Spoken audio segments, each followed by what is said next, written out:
Musical Talk, the UK independent musical theatre podcast. Tony, it's great to be chatting with you again. Hi, how are you? I am doing splendidly. Even if we have to do this long-distance telecommunication style, it's great to be talking about musical theatre again. I know, it's so weird. We were talking about this, about how, after about 16 months of basically not going to the theatre, I messaged you a few months ago, I've got 4 shows booked.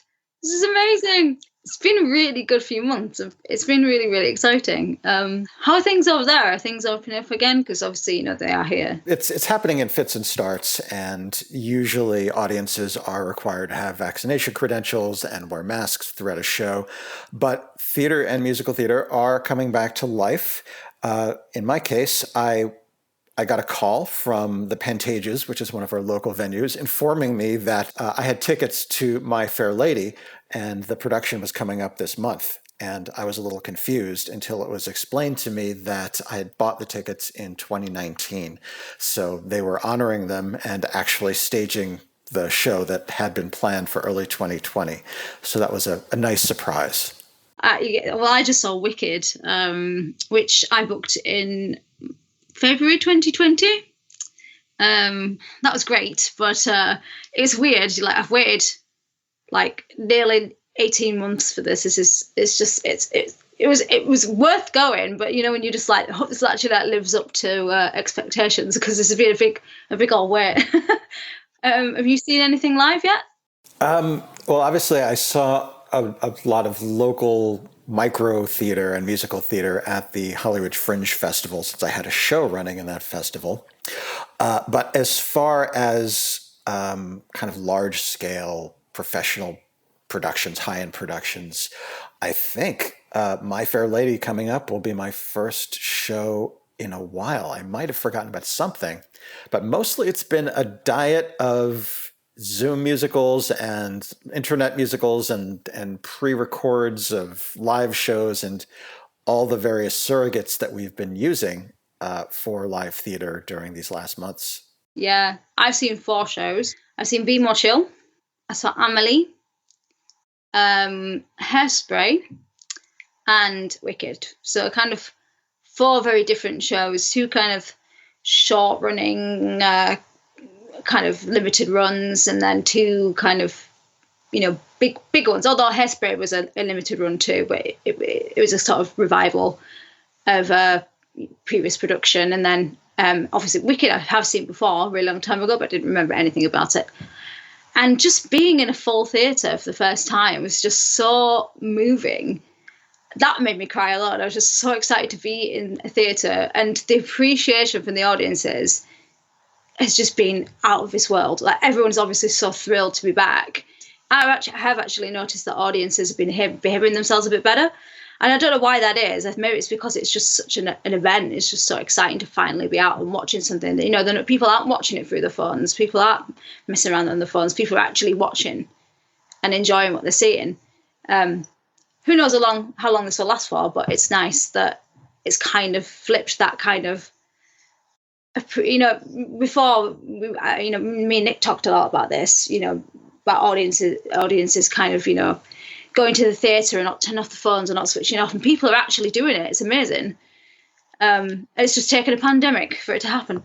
Well, there's definitely a new appreciation, and I've seen some of the footage of opening. I think it was Waitress was the first show to reopen on Broadway officially, but regardless of whether or not it was the first, it was one of the first, and the audience was going ballistic before the curtain had even opened. So I think there's definitely a lot of pent-up energy, and people are excited to return to some of the cultural events that were part and parcel of our life in the time before. So hopefully it's a new dawn, and we're going to be able to go and reapproach musical theater with new appreciation that perhaps we didn't have previously.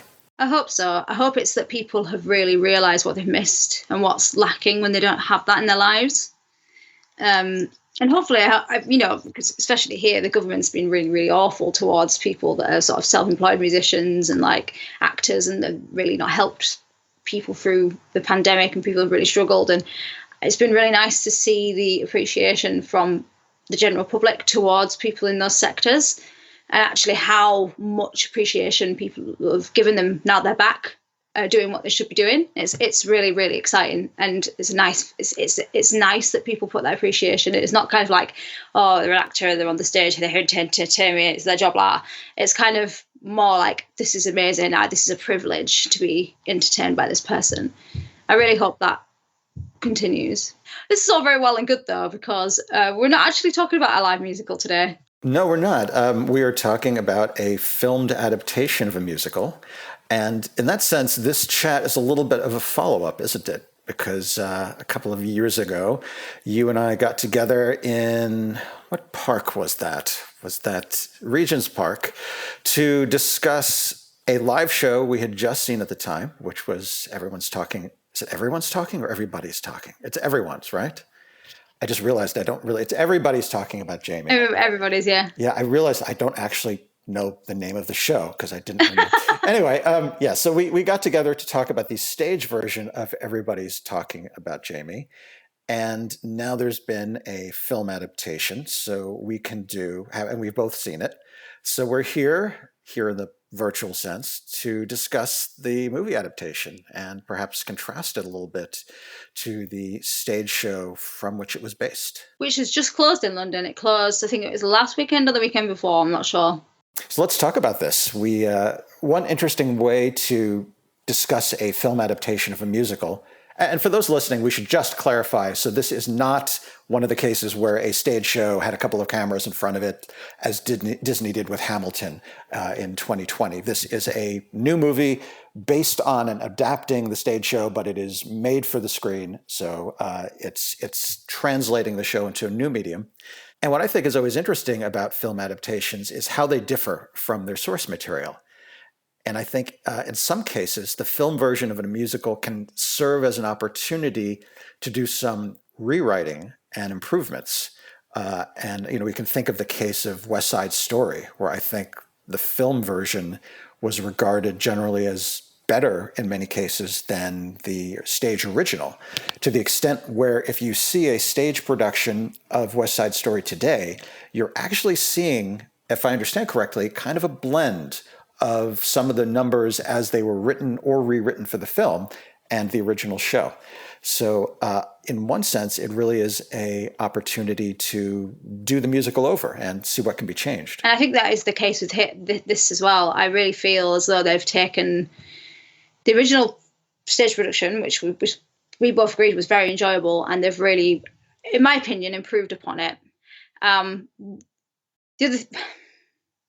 normally have a lot of issues with film musicals. I'm not really a big fan of film adaptations of musicals at all, but this one really worked for me. And it was something I was incredibly worried about, especially when I saw the trailer. For some reason, the trailer didn't work for me on the trailer. But then I was really worried going into the film. And then when I saw the film, I was like, this really works for me. And normally I'm the person who comes out of a film adaptation going, I hated it.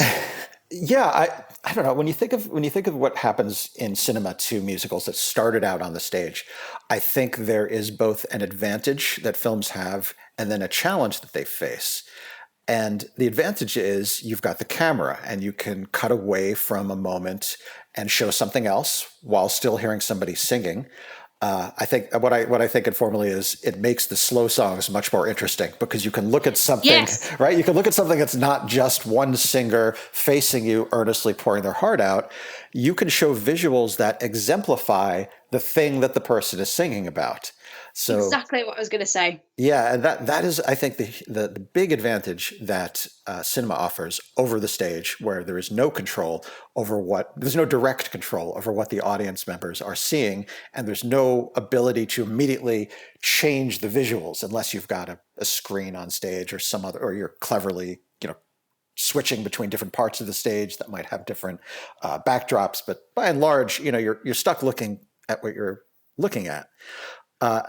And I think that you and I can both think of at least one case where this ability to visually show something else while a song was going on was used to great effect in the movie. Absolutely. Wall in My Head was the key one for me. I thought that was a really slow moment on stage. It was just a singer essentially pouring their heart out. And I think I said to you afterwards, I think it's the only song I really didn't like that much.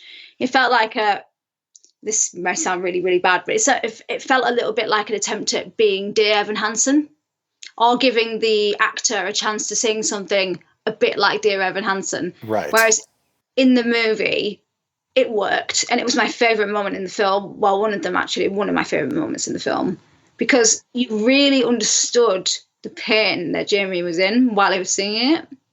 Right, because if I remember, they're showing some flashbacks to when he was a child, experimenting with makeup. And I mean, there are a series of flashbacks throughout the film showing an encounter with his father, if I'm remembering correctly. And that was the first glimpse we had of his past. Is that correct? Mm-hmm. I was actually thinking of another moment, though I think the one you brought up was great. I do, by the way, really like Wall in My Head as a song. Like musically, it really clicks for me. But I agree that the visualization in the film was much more powerful. So that's example one of the advantage that the slow song gets from the movie treatment.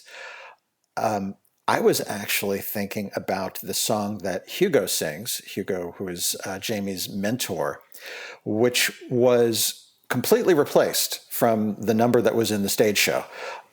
In the stage show, Hugo is describing his past alter ego as a drag queen with a song called The Legend of Loco Chanel, which I guess all drag queens have to have these kind of cutesy satirical parody names, but that was his.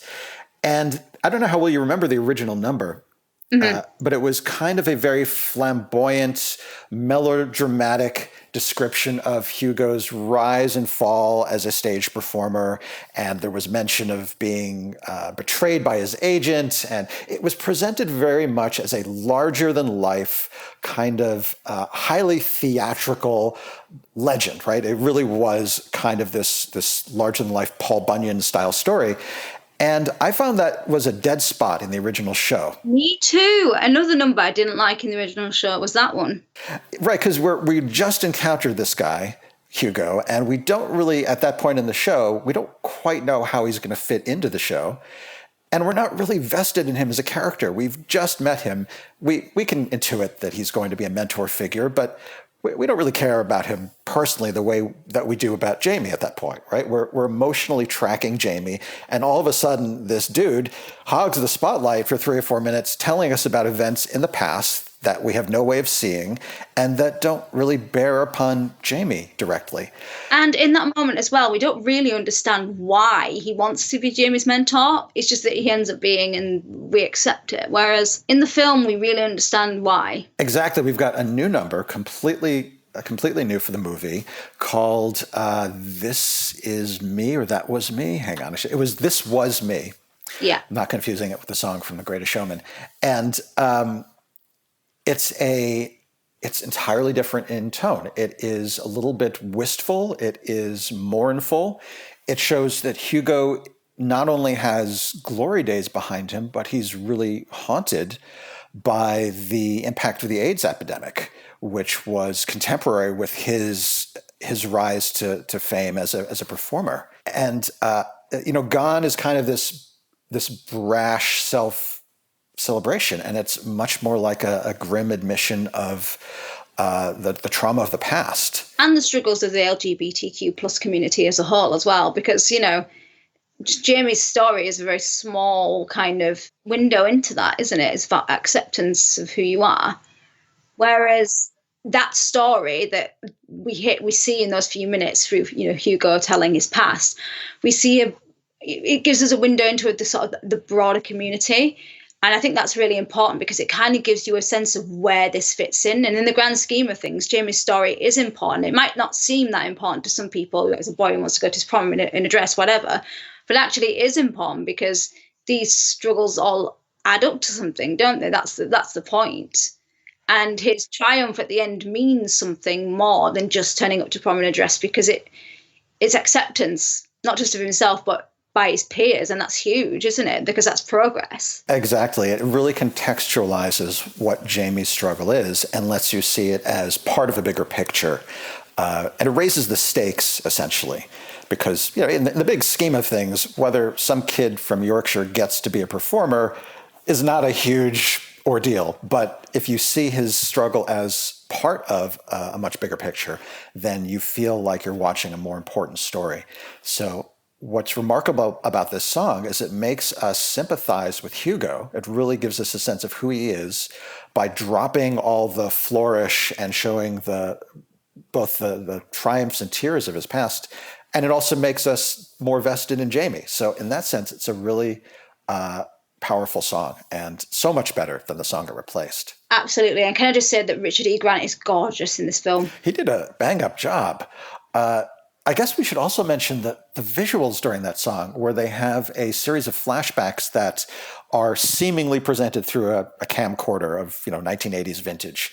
It's the standard kind of documentary premise of watching a flashback, but it looks like it's recreated footage intermixed with some actual footage of gay rights marches, and we see Princess Di being sympathetic to, I think, an AIDS victim. I do want to clarify for the listeners, this is not at all a speed bump in the story. It's not the case that the story suddenly screeches to a halt and gives you a public service announcement. It's very tastefully done, and I think it's a real strong point of the film. And I think it's a testament to Richard E. Grant's performance as well, because he's hilariously flamboyant. He's very funny, but he's so human as well, and that's something that the stage character lacked for me. When he's telling Jamie about the past, and Jamie says something along the lines of, "Oh, it must have been wonderful." The look that he gives Jamie in that moment is so beautiful. How do I explain this? There's so much nuance in just that single look.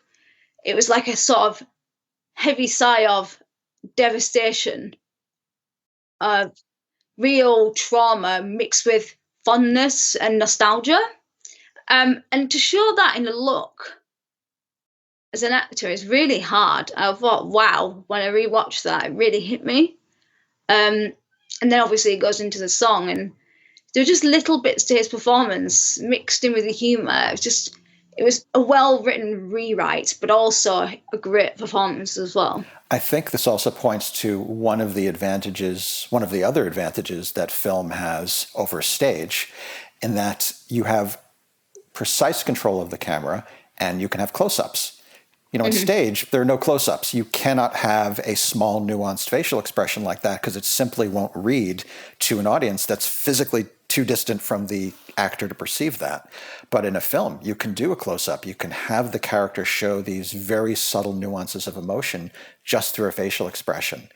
And I think they were very wise to not only take advantage of that in the cinematography, but to really think through the character in a way that makes sense for film and takes advantage of that degree of expression. Because that song wouldn't have worked on stage necessarily unless it showed it through projections or whatever. Like, you couldn't have had the singer just singing that song as a ballad at the front of the stage, because I don't think that would have worked. No, the lyrics are actually fairly abstract in general. And I would say they only work when they are substantiated with the flashback, with the visuals helping demonstrate what it is he's talking about. I agree. I think it would have been very unsatisfactory without really having that glimpse into his past. There were many rewrites, which I really, really enjoyed. And obviously a couple of songs which they've dropped, like the mother's first ballad, for example. She only sings one ballad in the film, which is He's My Boy. Yeah, which is the better of the two. And a lot of this, the best friends, or what is his mom's best friend called? I've forgotten now. I have to have a look. Their kind of songs have been condensed down, and the story's a bit less about them, and more of the focus is on Jamie. Although Jamie's second song is in the second half is taken out. What's it called? Hang on a second, I'll have a look. Ugly. It's kind of ugly man in an ugly world. Ugly in this ugly world. Yeah. I really liked. This is a case where I feel like a song that was dropped. That I ended up missing a song that was dropped. And I thought that number, where he's just learned the truth about his father and it's hit him hard and he's feeling very low, it's a great lament because it gives some emotional reality to everything he's going through and discovering that harsh truth. And I also think, again, musically, it's just a great, power angst ballad, right?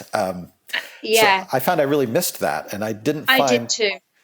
the scene where he goes and confronts his father on the, I guess it's football. It's a football pitch. Yeah, it's a football pitch.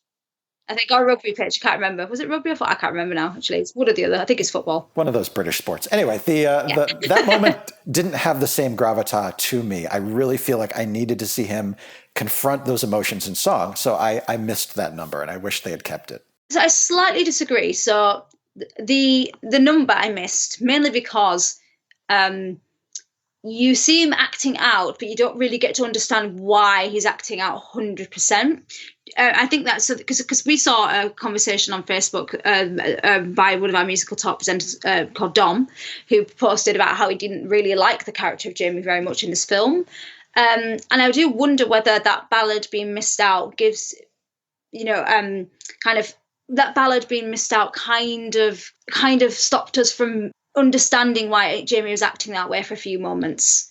And he just kind of acts out and then ends up apologizing for it. But really, we want to understand why he's acting out. And we kind of do. We get it that his dad's been really, really awful. But we want to know and understand how he feels about that. Exactly. But I would say that the fight that is broken up by his dad, his dad stops Jamie from being beaten up. That doesn't happen in the musical. If you remember, his dad just kind of says he doesn't want anything to do with him, and we don't really see him again. If I'm remembering this right, whereas I thought that was one thing the film did well, which was to give his dad a small token of redemption, because when it comes to it at the end of the day, his dad in that moment realizes it doesn't matter who Jamie is, he's my flesh and blood, and I need to protect him. Nothing else happens after that. He doesn't turn to Jamie and they don't reconcile, but there is that moment of, that's my flesh and blood you're messing with. And it gives us a sort of hope. Well, it would give me a sort of hope that maybe his dad could come round to who Jamie is and can change his mind about people. We don't know that for definite, but there's that hope there, because the thing is, there is always that hope about people that don't quite understand. And I think that's important in the story, whereas I felt that was really lacking in the stage show. I agree. I would have liked to combine both of these things. I would have liked to see the restoration of that song and keep that moment where the father steps in and does at least shows that minimal level of humanity by intervening with Jamie getting beaten up. Another example of the film, I think, adding a little more nuance to the character of a character is with the amusingly named Miss Hedge, who I don't believe this moment was in the stage show, but she confronts Dean, the bully.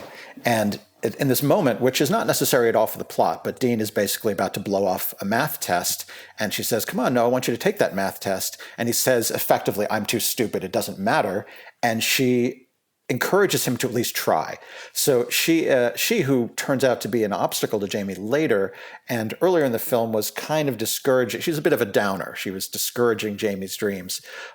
Does have this moment to show that she's not a bad person. She actually cares for the kids, and that she's more misguided than malevolent. Am I correct in thinking that this is something they added for the film? Yes, that is added. That's added. And it did add a moment of, okay, she's not all that bad. Although I watched this with my partner, and every step she made with Jamie, which was to say to him, "You shouldn't be who you are," blah, blah, blah, blah, blah, which I get is the whole point of the story. He was just like, "Oh, what a bad teacher." So I don't know whether it's quite enough to redeem her entirely. No, she's obviously a mixed case, and that's why I think it's so funny that she's named Miss Hedge. But it's worth looking at all the evidence, because at the very beginning of the show, there's this career assessment test, which it serves as the springboard for Jamie's song about his future. And she's telling the class, you can't all be YouTube stars. Maybe you should be thinking about a job down at the foundry or whatever. And honestly, that's pretty good advice, generally speaking. So we can't regard her. The question here is, how realistic is the world of the show? And in a musical, if you tell someone they can't be a performer, it's kind of a sin. But in real world terms, I think it's being a responsible teacher. So it's a gray zone as to whether or not she's being a good teacher and caring for her students, or she's trying to squash their dreams. clearly at the final confrontation at the end, then she is speaking from a position of prejudice. Then she is rationalizing it. She's saying, like, Jamie, you're going to ruin it for everybody else, when clearly that's not at all going to happen. So I think at the end, that's where she really has to confront her own prejudices.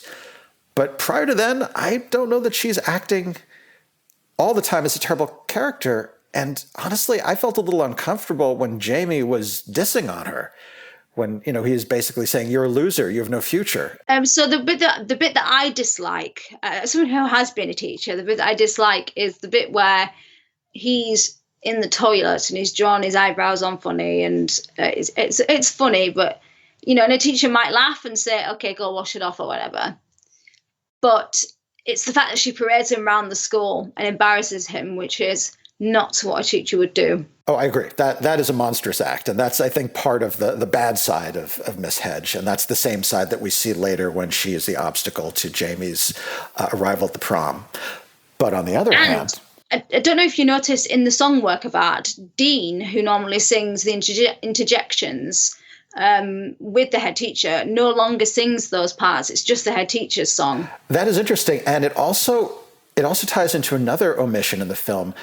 There is some sung material for the kids at the school, which is kind of raunchy and doesn't necessarily depict them in a good light. I think it's trying to establish the milieu of Jamie's environment, that, you know, the kids are kind of sexually crude and suggestive. And there's a whole bridge in the opening number that's been sliced out, where the school kids are kind of acting like school kids. And then Miss Hedge stands up and, in a strangely stylistically, it's a bit of a stylistic segue, in kind of very contemporary hip hop terms, gives a little bit of a pep talk, of kind of a tough love pep talk, saying, hey, you know, you should stand up to the challenges of life and embrace them rather than being entitled. And there's some kind of reprise of that stuff before the prom in the stage show, and all of that's been spliced. So the kids are given much less personality, I think, in the film, in this sense. That's true, but I'm glad that's gone, because I never liked it very much. Mainly because it made them come across as unlikable. That being said, I don't think that's necessarily the reason that's gone. And that actually brings me on to the other point that I was going to make. Of, you know, so far we picked out the positive things about this being a film, about, you know, the rewrites are really working. And it's funny, the other positive thing about this film stems from something that I find really irritates me about films. And that is the one thing for me that makes film musicals not work. And it's a segue from spoken dialogue moment to musical moment. And that's something that's always a problem for me in musical films. Well, I say always a problem. In most musical films, it's a problem for me.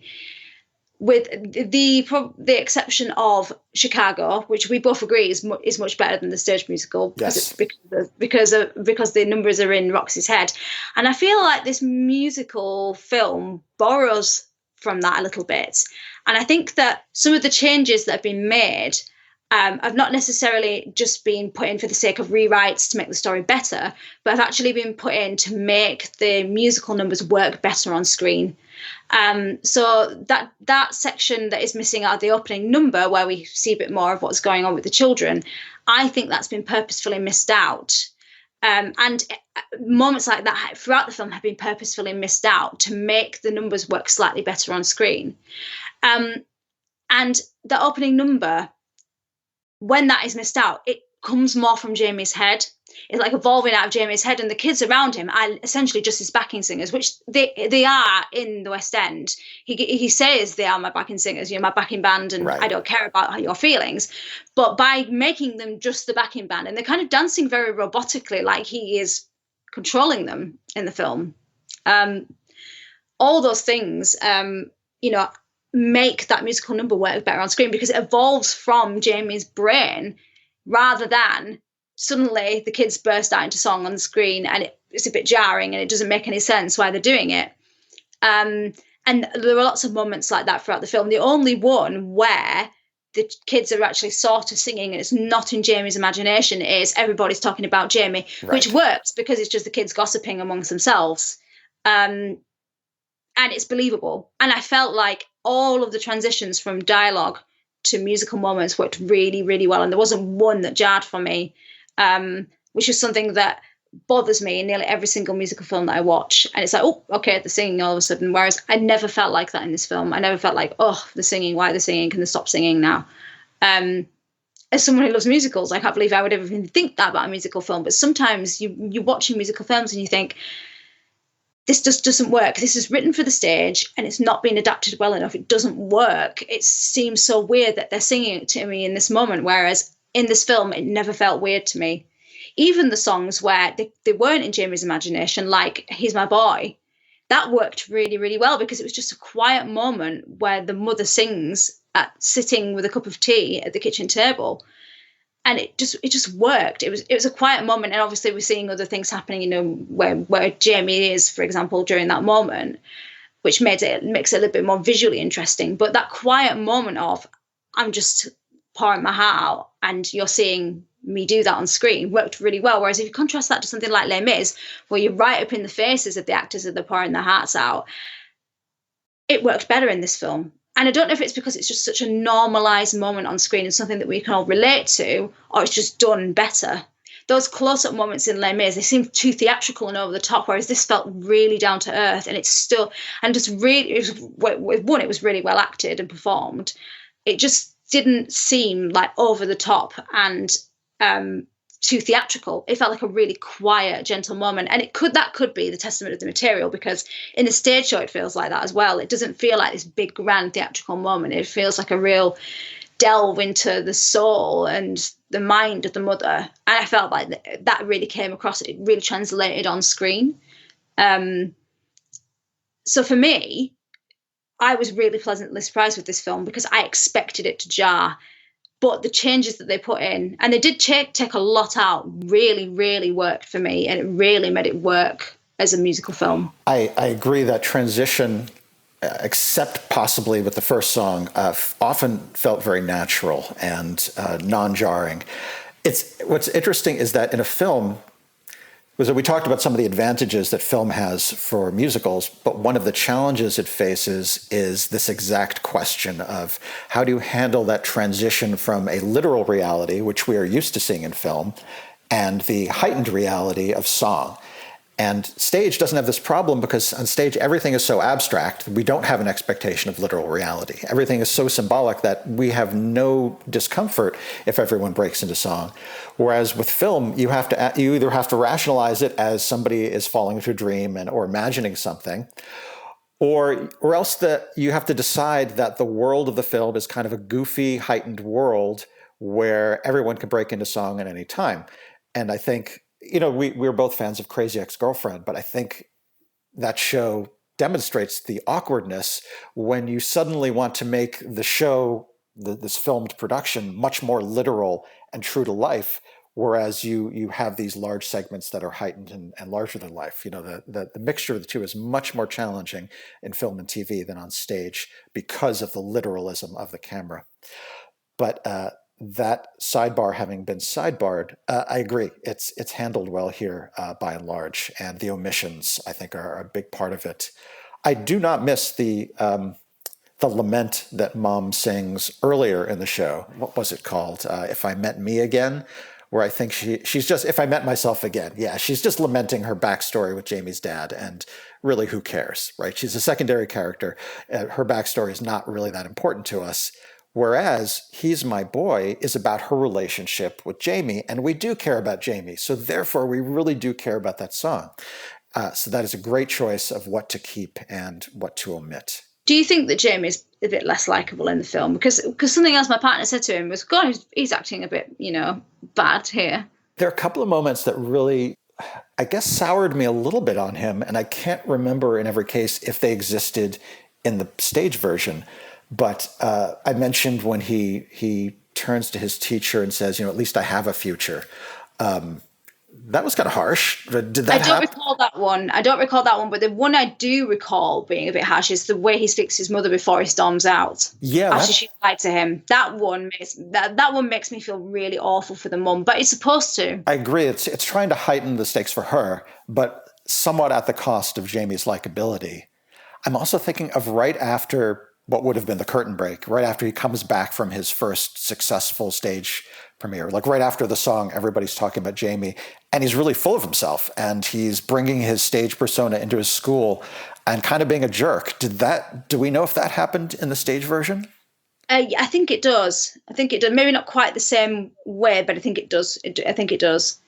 But the thing is, that's his mistake and that's his error. And at the end, he realizes, he says, this isn't about me. I've had my fun. I'm happy to go. And everyone's like, no, we don't want you to. And sometimes, and I was talking about this to somebody the other day, sometimes musicals really shy away from showing the human aspects of characters. They really shy away from showing the flaws in human beings.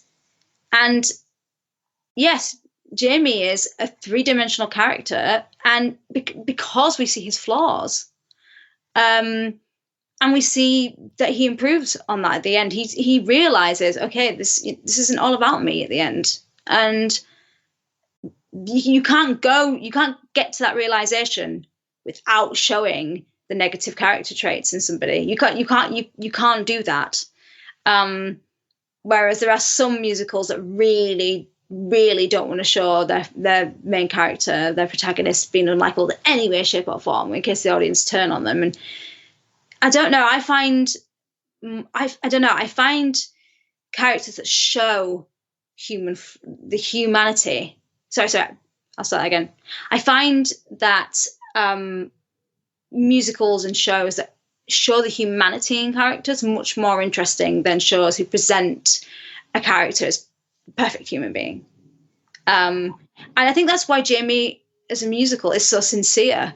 And I think that's another reason why it works really well on screen, because one of the problems I have with Dear Evan Hansen is similar show in the sense that it's about a young person's struggles, is I don't find a lot of it very sincere.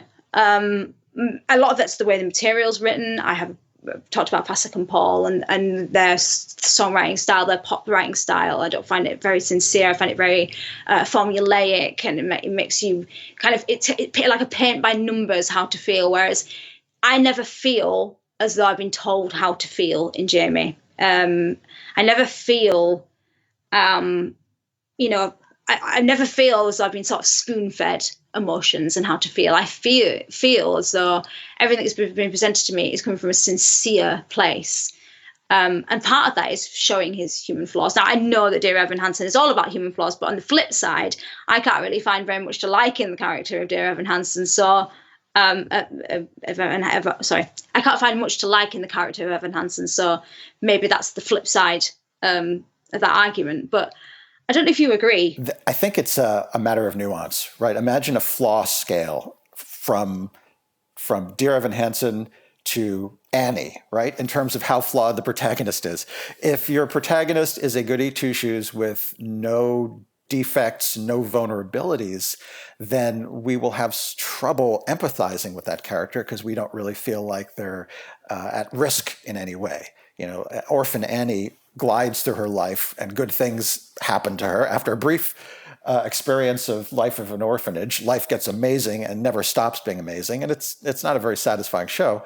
And on the other hand, if you have a character who's just all flaws all the time, then we can empathize with complaints to the extent that we relate to them. But at a certain point, you just need to know that the main character of your show has some redeeming virtues, right? So you have to, somewhere along that scale is the blessed point in between, the sweet spot, which lets you empathize and admire perhaps your main character without seeing them as a statue or some archetype that has no nuance at all.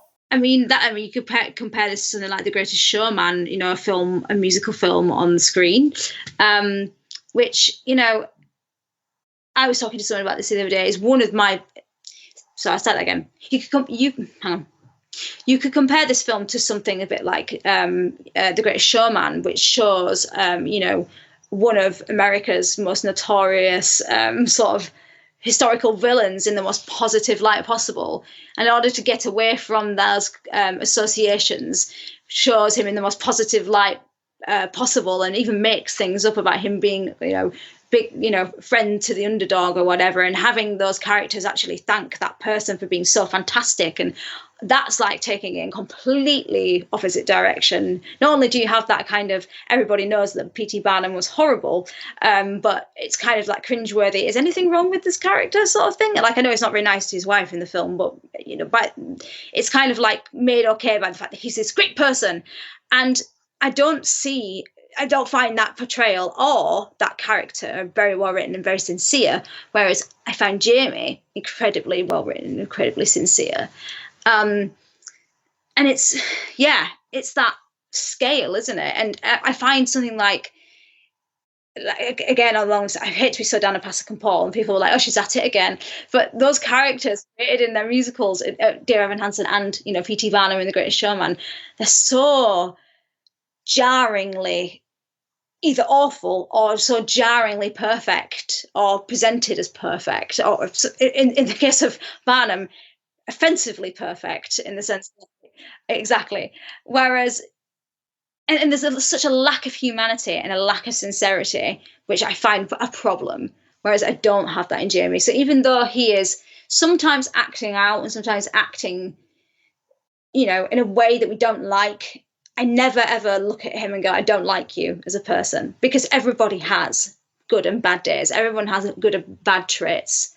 And I think that's one of the reasons why this musical is so successful. There is one moment for which I want to take Jamie to task, and it flies by in the film. And it's a case where I don't know if this existed in the original show, but he is in the bathroom and he is begging Pretty to help him with his makeup eyebrows. And she says, well, I have to go study math so I can go be a doctor. And he says, no, this is important. And I'm like, what? Are you kidding me? Like, you've got to be kidding me. I think she's actually the hero of the show, to be quite honest. She has a much more interesting arc. But regardless, that was a little bit demeaning of his friend's priorities. And she kind of just jumps right in and helps him. And he never actually apologizes or acknowledges that little narcissistic moment. No, and she's always there for him as well. Sometimes, she doesn't go into the shop with him. She says, sometimes you've got to do things by yourself. But that's not her not being there for him. She's like, she's always there for him before and after these moments. But, sometimes she's the one driving him, pushing him, saying, no, you need to do this. She's the one who says to him, you need to go to prom dressed as a girl. Do you know what I mean? She's the one who says, you need to go, you need to go to this shop. You need to go and buy it yourself. It's your story, it's your journey. You need to go and do this. Or she's the one who says, go talk to your dad. She's always there for him. And she's always, she's always acting with his best, interests in mind.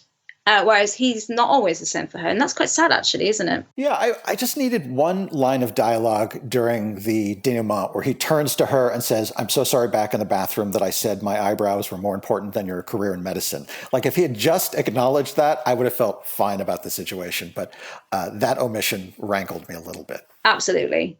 I'm so glad they kept Pretty's speech at prom to Dean about, how, you think you're this big thing because, you're really popular, but this ends tonight, essentially. And I'm going to go off and I'm going to be an amazing doctor. And what are you going to be?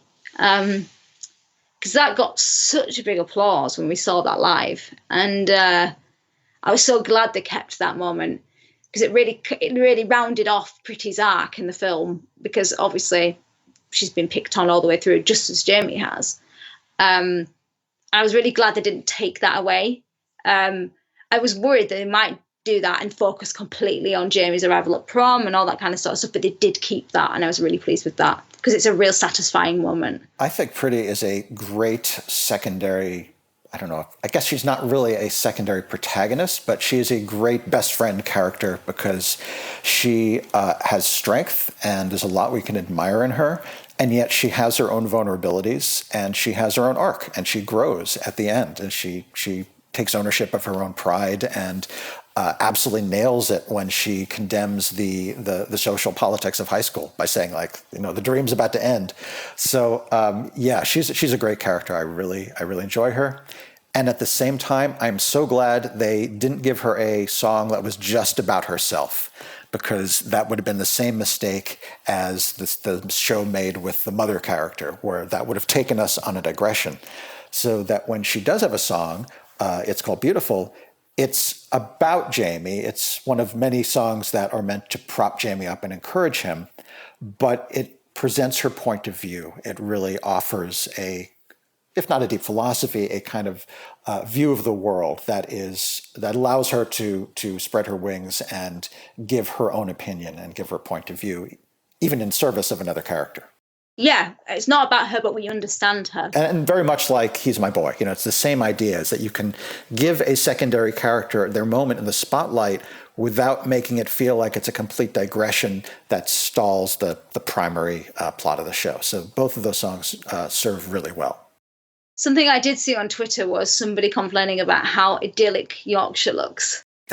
It does look very pretty from the perspective of an outsider. But I've showed you pictures of where I'm from, and on a beautiful sunny day, you can see for miles where I live, and it looks exactly the same as that. The scene over the wall where they're in the garden having the party, and he looks out, there's that scene where he throws his arms out, and you can see the hills and the sun shining on the hills. That's what it looks like. I can see hills for miles from my house. When the sun shines, that's what it looks like, and it looks shiny, and it looks promising, and it looks idyllic. Even though that a lot of the people in the north are, struggling, and it's not like it is down south and all that kind of sort of stuff. There's something beautiful about Yorkshire, and I really felt like the film captured that really well. Contrasting that to when he goes to Hugo's shop, and they're on the so-called high street. Well, most of the shops are closed or boarded up. They didn't create this perfect high street. They really showed that this is a struggling Yorkshire town. It looks beautiful, but you do notice the shops that are boarded up. You do notice the fact that, the shopping centre, so the city centre's not thriving. But I would say the school looked a little bit too perfect for my liking. No schools would look that neat and tidy and have that many staff working to keep them clean and school. I said this to you. Something that they created really well on the stage show was making the school look really grotty, like the school I went to in Yorkshire when I was a teenager. It wasn't the best school, as in it was a good school for education wise, but it was it'd been there a long time. And the toilets looked grotty. When he's hanging out the toilet, that toilet on stage, the set, it looked grotty. It had like graffiti on the walls or whatever. Whereas the toilet they were in, it looked immaculately clean, and it was like a state of the art disabled toilet. Well, most schools in Yorkshire don't have that because of where it is in the country. Some of these schools are kind of not given the funding that they need or whatever, and I think that's one of the only things that stops this film sitting alongside a lot of these really gritty northern films that we have, like Full Monty, for example. Right. Full Monty does a really good job of showing, the struggle of people needing a job, people on the dole. It really shows that really well. And this film could sit alongside those gritty northern films.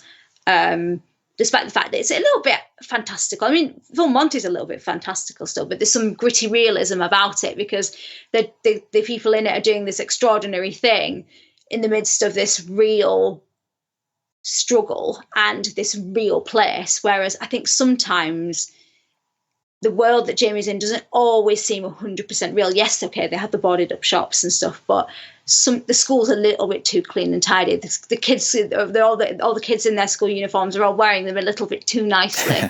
Whereas had they put a little bit more thought into those details, this could probably sit quite well alongside something like the Full Monty. Do you feel that Jamie faced too little social prejudice and opposition given the setting? I would say so. I mean, thinking back to when I was a teenager, and if you were different, the amount of rubbish you would get from bullies was 10 times more horrific than anything that Jamie's experiencing. And I kind of get that, they don't want to focus on that too much. And really early on, Jamie calls out his bullies and says, "Look, I'm gay, so what?" That's really brave. I'm not sure I would have done something like that at Jamie's age. I'm not sure many of the people I went to school with would have done something like that at Jamie's age. Or maybe kids today are just more confident than I was when I was at school. It's hard to say these things. But yeah, I would say that a tiny little bit more realism in that the area might have made it a little bit, might have made Jamie struggle. It might have enhanced Jamie's struggle. And I don't mean like having his head kicked in for being gay or anything. That would be awful. And I know things like that do happen in schools, but a little bit more, pushing back from the bully might have been an interesting way of looking at this. Because the bully just kind of accepts him, like pulls a face and walks off. Whereas I don't remember bullies being like that when I was at school. Right. Most bullies cannot be repelled if you kiss them. No, exactly. That's not recommended as a self-defense against bully tactic in modern times. What's interesting is that, the first, after the opening number, the next song that Jamie sings is The Walls of My Head. And it's explaining to us that most of the obstacles that he faces, not all, but a substantial number, are internal. And that seems to be the focus in the show, or relationships with individuals like his father, rather than angry pitchfork-wielding mobs that want to drive. I mean, in this version of Yorkshire, there is a functioning drag attire shop that is financially surviving, right? And there is a cabaret that is also staying afloat. So it seems unexpectedly liberal in some ways. It does, doesn't it? And as someone who grew up in the north, and now lives in the south, I would say that generally the south, generally London area, tends to be a little bit more liberal than the north. Generally, don't want to make too many sort of misconceptions here, or too many sort of what's the word I'm looking for? You don't want to paint Yorkshire too badly.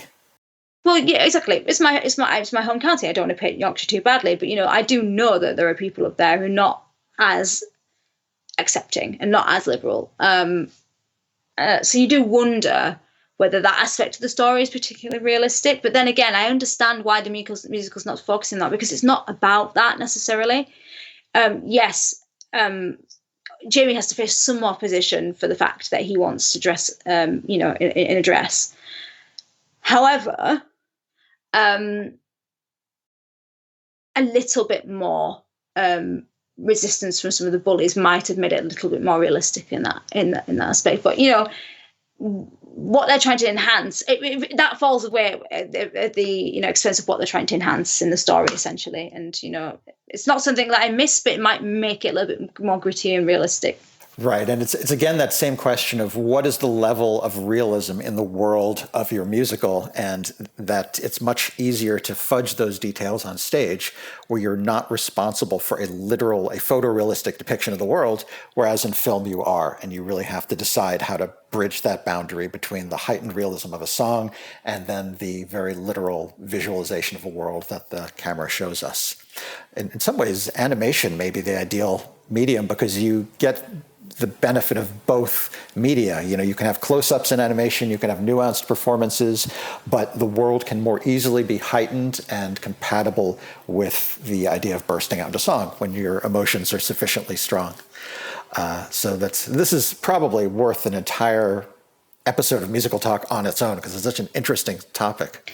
Absolutely. I mean, there's a reason why, Howard Ashman was so into animation as a medium for musical theatre, as opposed to musical film. And in a way, it's kind of sad to see a lot of his work being translated into musical film and not working, because there's a reason why, Disney and kind of pushed by Howard Ashman in this direction went into, animation as a thing, instead of going down the live action route.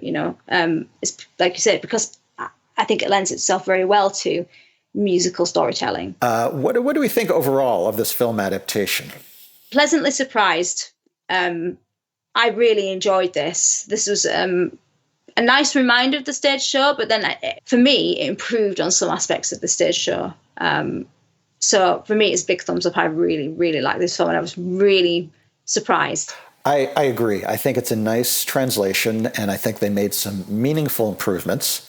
And although there are a few moments that I wish they had retained, and some songs that I wish they had retained, by and large, I think their editorial decisions were on target. And it's something we can recommend to people as being one of the better examples of translation of a stage musical to a different medium. Yeah.